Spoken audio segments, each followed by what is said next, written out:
Hi, welcome back.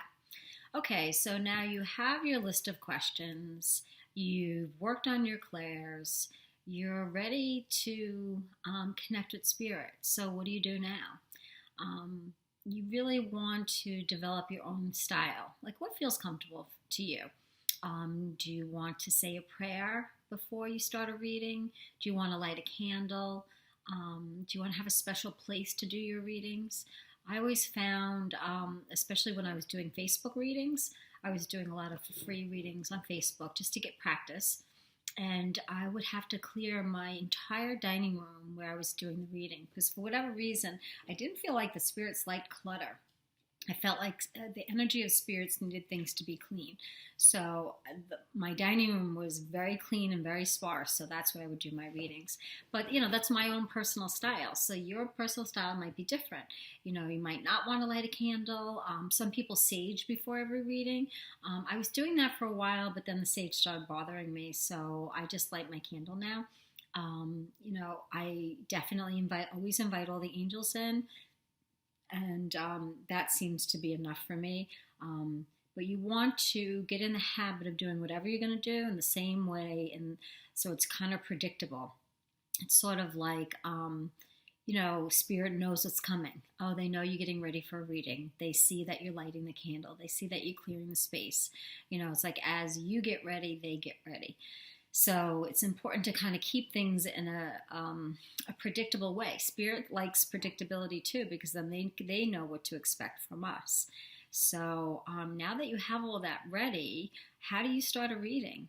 Well, you know what? You're just going to have to jump in and do it. You're just going to have to say, can I give you a reading? You can ask a friend, have a friend sit down next to you and say, can I just try to see if there's any like spirits around you? And I'm working on this in this mediumship course, and I just want to see, what I get. And have your questions at hand, have them already memorized, and just sit there and just write down everything that you get. And then you can ask the person, that you're doing the reading for, if any of it makes sense. And don't worry if a lot of it doesn't make sense. It may not be you. It really could be them not remembering. A lot of times I'll have people call me back or email me later saying, you know what, I can't believe that I forgot about my Uncle Charlie. You were saying a sea name, and that's my Uncle Charlie, and I just completely forgot. So don't get upset if the person that you're doing a reading for can't validate a lot of the information. The most important part is that you sit down, you ask your angels to surround you and help you and love you through the whole experience, make it a good experience, keep it light, and just ask the angels to help you to connect with this person's spirit people. And just say, okay, I'm ready to connect, and make sure that you're in that high, good mood place, and ask your questions, and then just get your answers. And then that's it. Then you're done with the reading. Most readings take about a half an hour to 45 minutes, maybe an hour. I wouldn't go past that. It seems to me once the information comes, it starts to come in drib and drabs, then the reading is kind of ending. You don't want it to go on forever and ever. It's just not... it's not good for you, and it's not good for them. I find most of the information that I get within the first 15 minutes, and then a lot of the other information is like clarifying and just adding to. So Spirit will give you information really quickly, and whatever you get, you want to give right away. And this is really important because when Spirit gives you information, it's like you have a cup, and Spirit is filling up your cup with all the information that they're giving you. And you can't get more information if you have a full cup. So the only way to empty the cup is to give the information to the person. So once you give all the information to the person, then Spirit will keep adding more back into your cup. So that's why it's really important. You can't hold back messages. I mean, I know in the beginning I was like hesitant to give things, like I wasn't sure if I should say this or that, so I would kind of hold back, and that would really screw up my reading. So you have to be brave, and you have to have a lot of courage, and just whatever you get, just say it. and just get in that habit of, I'm going to trust spirit. I'm going to trust what they give me. And even if this person can't validate it, I don't care. I know that I got this from spirit, and I know that they're working with me and they're helping me, and they're not going to ever let me down. And I'll have to say that is one thing. Spirit never lets you down, ever, ever, ever. They always have your back. They always will give you information, and that you can count on 100%. Anytime that you ask spirit for information, they're going to give it to you for sure. So don't ever worry about that. The thing that you have to do is just to set the stage, have your questions memorized. Spirit knows where you're at. Spirit is going to help you through this. Your angels are going to help you through this. And you just want to do a reading. You just want to try it. Who's around this person? Is it a male or a female? About how old are they? And how did they pass? Was it a sudden passing, or was it a long drawn out passing? And see what information that you can get, and take it a little bit at a time, but keep practicing. I remember I was practicing so much that I was cracking up with my friends. I was like, oh my goodness, I think I ran out of dead people, because I had asked everyone if I could do a reading for them, because I just wanted to connect and practice and practice and practice.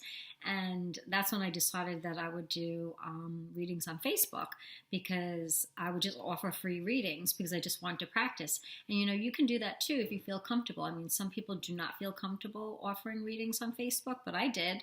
And I have to say, you can do it. I mean, there's no difference between for me, there was no difference between doing a reading over Facebook as opposed to sitting with the person or on the phone. It doesn't seem to matter.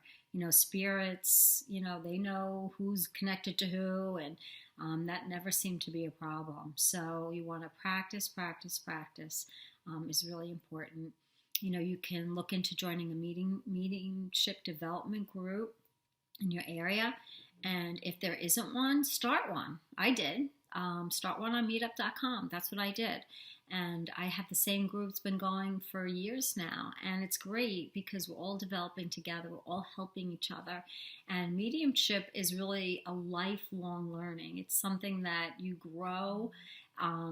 You just keep growing and growing. And I don't think that you ever stop learning. And I don't think you ever stop growing. I feel like there's so much more I know now than I did 3 years ago. So, it's a never-ending process, and I wouldn't say that I'm done learning at all. I don't think any of us are done learning this. So you want to really practice and practice, inundate yourself with this, because the more you do it, the more comfortable you get, the more you'll have your own little system going. You'll just get easier and easier for you. And with the angels' help, you'll know exactly what to do and when to do it. In the beginning, when I was first connecting to spirit, I used to see like little orbs around people, and that's how I knew a spirit was around. But I don't see that anymore, because I don't need to see that anymore, because I can just connect to spirit right away. I don't need to know that they're around. I always know that they're around. So, as you develop, things change. Things that used to happen to me don't, and new things happen. So it's really fascinating to see, okay, well, in the beginning, I used to see the energy. I used to see orbs, and I knew then that there was a spirit around trying to communicate with me. And now, I don't see that at all. But I definitely will ask if there's a spirit around always if I want to do a reading for the person. So, it's important to do what's comfortable for you and what feels right to you, and, what feels in line with you is always the best thing. Look for a group. Definitely look for a group. I mean, you have us, and we're going to do some groups online and chat and do it that way. But it's also really nice to have an in-person group. So if there isn't one in your area, start one. And if you need help with starting one on the meetup, you could check out mine on mymeetup.com to look at how I set it up. And you can just kind of mimic what I did. If you have any questions about it, you can ask me too. So, keep that in mind and start practicing.